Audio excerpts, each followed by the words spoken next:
दोस्तों, किसी के भी मन की बातें जानने के लिए 3 तरीके होते हैं, लेकिन इन तीनों तरीकों को समझना बहुत आसान है। यदि आप इन तीनों तरीकों को समझ लेते हैं, तो आप किसी के भी मन की बातें बड़ी ही आसानी से जान सकते हैं, समझ सकते हैं। तो चलिए इसे एक बुद्ध कहानी के माध्यम से समझते हैं कि किस तरह से आप दूसरों की मन की बातें जान सकते हैं, समझ सकते हैं।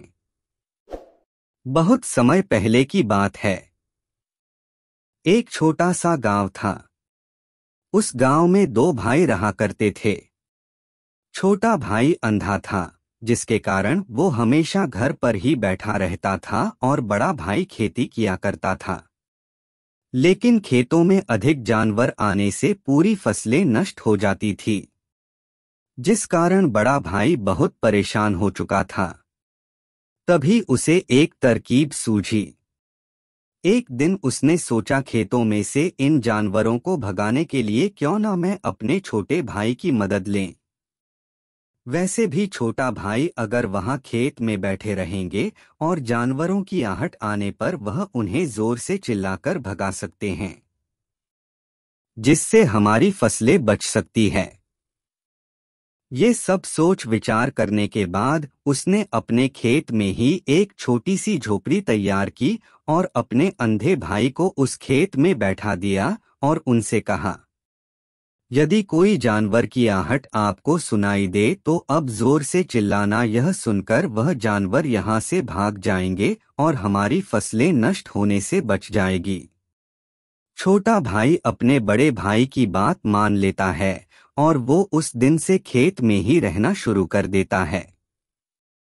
जब भी किसी जानवर की आहट उसे सुनाई देती तो वो तुरंत छोड़ जोर से चिल्लाना शुरू कर देता, जिससे वह जानवर उसके खेतों से भाग जाते। ऐसा करते कई दिन बीत चुके थे। तभी एक दिन उसके खेत में एक हिरण भागता हुआ था और वह खेत के बांध को तोड़कर वहां से भाग गया। लेकिन उसी हिरण का पीछा करते एक राजा भी उस खेत में आ पहुंचा। तभी राजा की नजर उस अंधे व्यक्ति पर पड़ती है।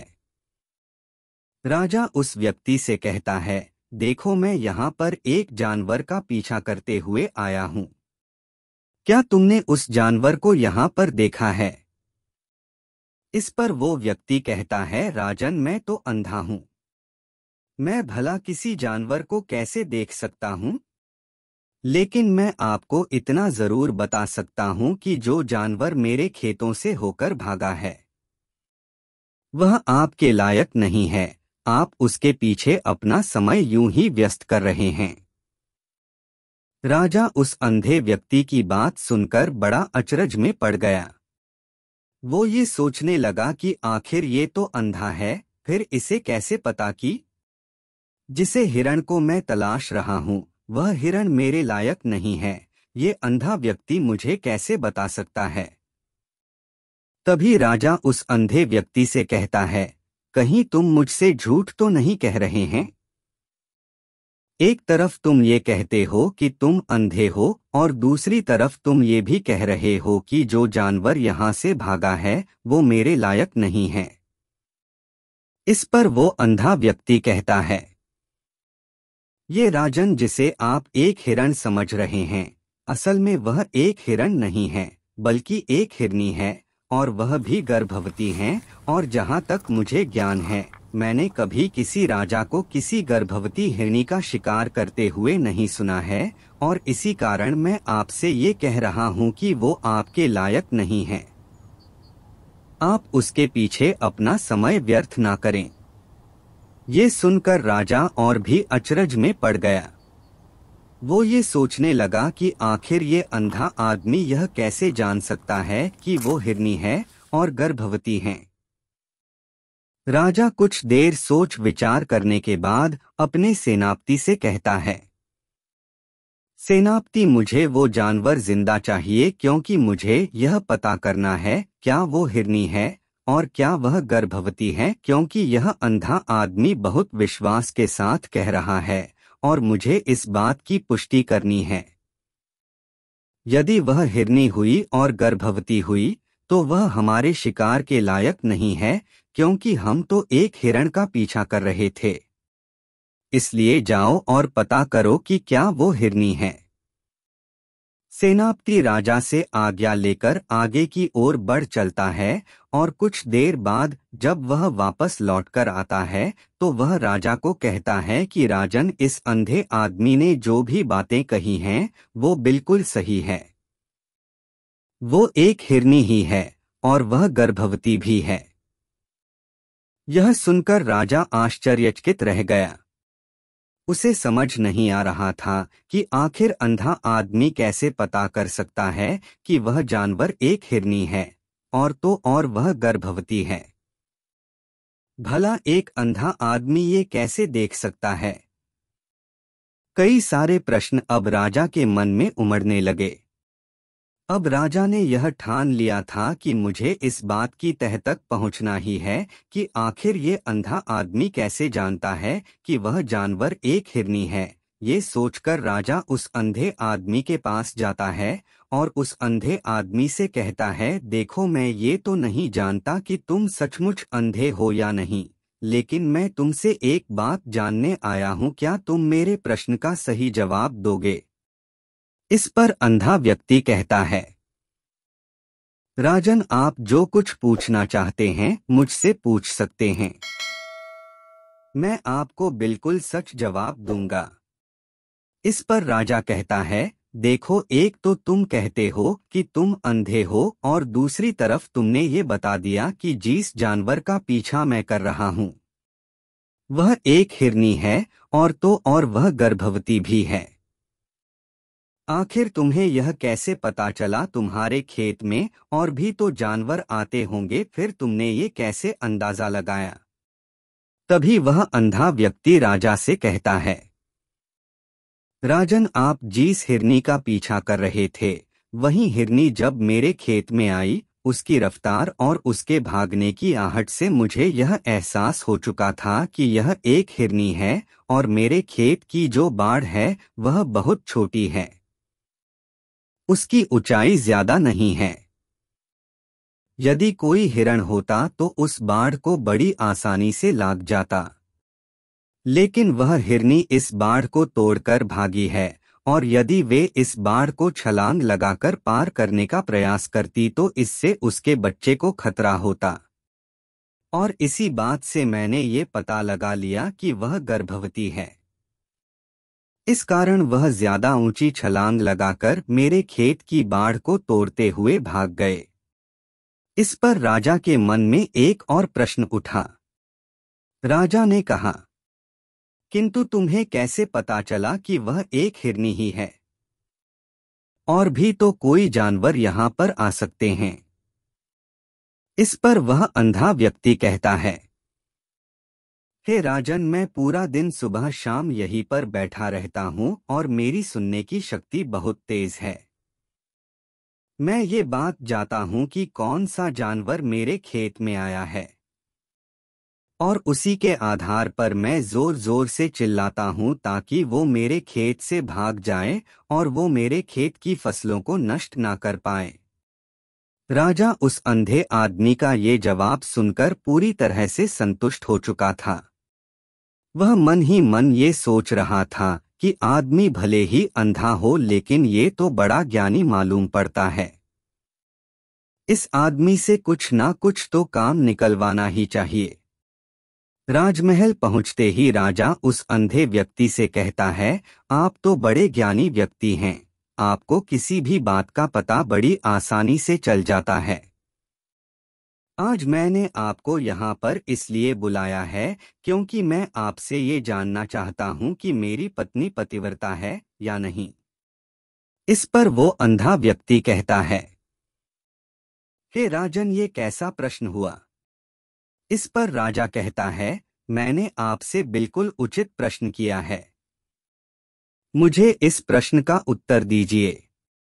इस पर वो अंधा व्यक्ति कहता है, हे राजन, ये सारी बातें जाने दीजिए, आपकी शादी को इतने साल बीत चुके हैं और अब आप ये बात क्यों जानना चाहते हैं? आपके मन में ऐसे प्रश्न क्यों उठ रहे हैं? इस पर राजा जिद करते हुए कहता है, देखिए, आपको मुझे इस प्रश्न का उत्तर तो देना ही होगा। यदि आप मुझे इस प्रश्न का उत्तर नहीं देंगे तो मैं आपको मृत्यु दंड दे दूंगा।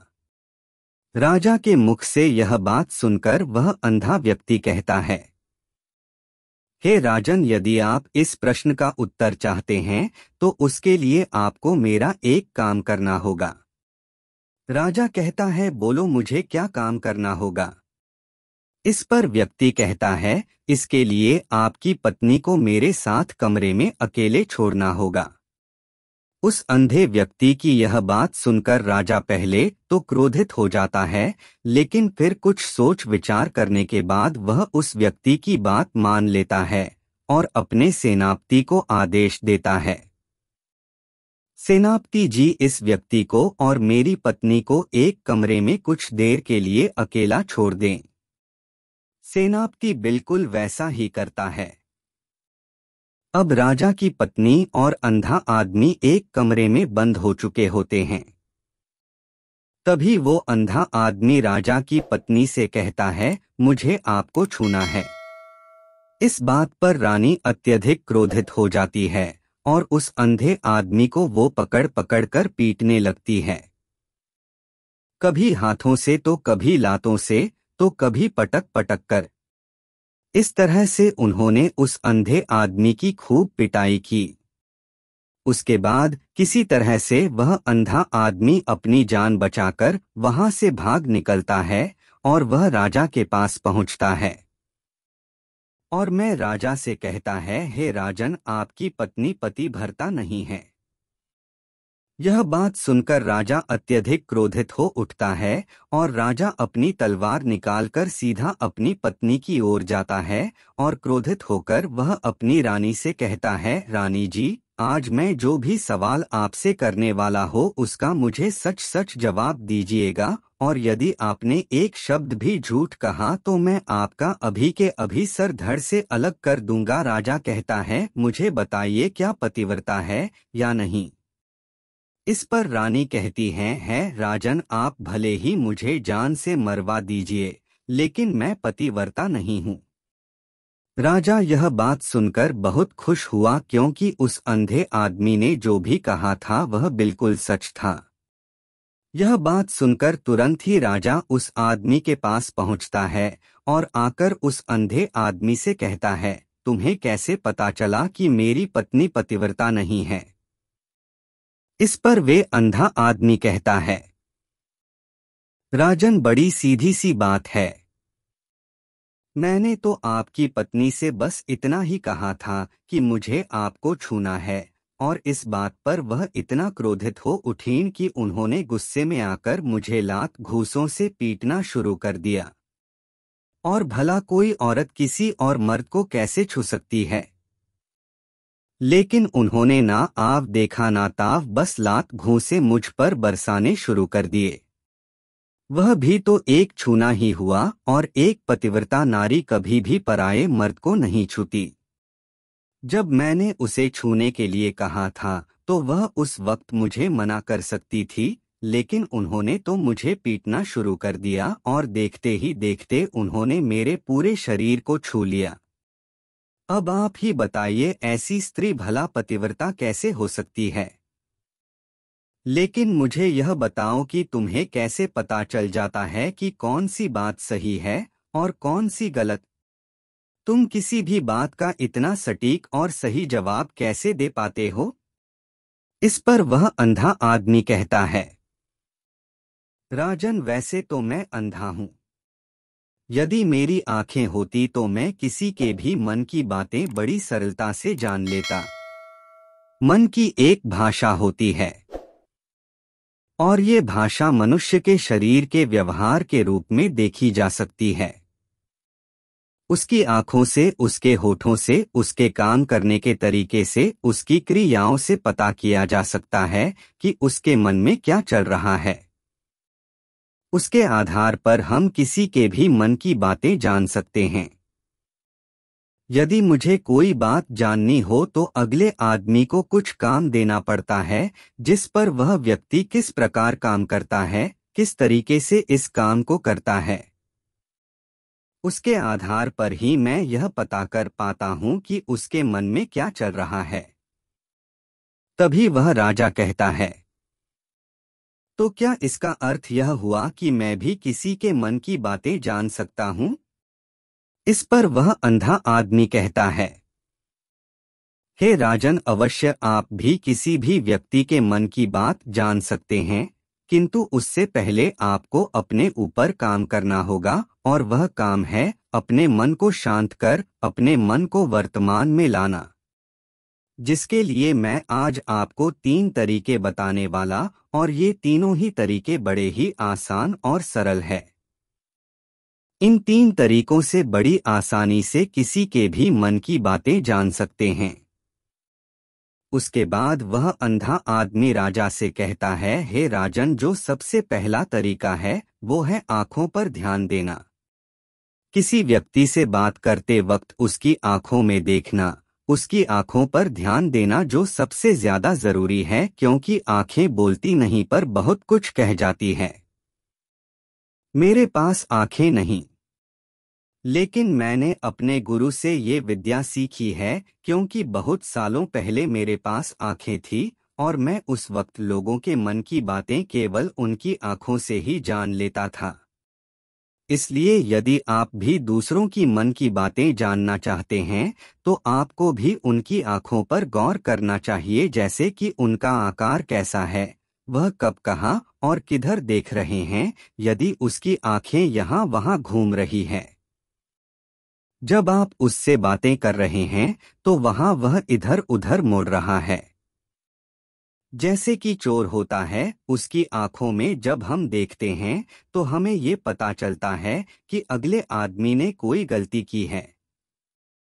ठीक उसी प्रकार जब हम किसी चालाक व्यक्ति की आंखों में देखते हैं तो आपको पता चलेगा कि उसकी आंखों में एक भाषा होती है। एक बहुत ही सीधा और आसान तरीका होता है। यदि आपको यह पता लगाना है कि सामने वाला व्यक्ति आपसे झूठ कह रहा है या फिर सही, तो आपको उसकी आंखों पर ध्यान देना अति आवश्यक है। यदि आपसे बात करते वक्त वह व्यक्ति अपनी आंखें यहाँ वहाँ घुमा रहा है, ऊपर नीचे इधर उधर दाएं बाएं हर जगह देख रहा है, तो इसका अर्थ ये हुआ कि भाई उस बात से निकलने का कोई रास्ता ढूंढ रहा है। यदि सामने वाला व्यक्ति आपसे कुछ झूठ कहने का प्रयास कर रहा है तो वह आपसे नजर नहीं मिलाएगा। वह यहाँ वहाँ देखेगा, ऊपर नीचे देखेगा, लेकिन वह आपकी आंखों में आंखें डालकर कभी नहीं देख पाएगा, क्योंकि उसे डर है कि यदि उसने आपकी आंखों में आंखें डालकर देखी तो उसका झूठ पकड़ा जाएगा और लोगों को सच्चाई का पता चल जाएगा। और इसी प्रकार कुछ और भी भाषाएं होती है। जब आप किसी की आंखों में आंखें डालकर यह देखना शुरू कर देंगे कि उसके हाव भाव क्या हैं, ठीक उसी प्रकार चेहरे के हाव भाव होते हैं, जिससे हम मन की बातें बड़ी आसानी से समझ सकते हैं, और इन्हें भी समझना बहुत जरूरी है। कभी कभी कोई व्यक्ति अपने चेहरे से जैसे आंख, होंठ और बहुत से कुछ अलग अलग व्यवहार करता है। यदि आप किसी व्यक्ति के चेहरे में गौर करेंगे तो आप आसानी से समझ पाएंगे कि वह व्यक्ति निराश है, जब व्यक्ति बहुत उदास है, या फिर वह बहुत खुश है, या फिर उससे कोई बहुत बड़ा दुख है।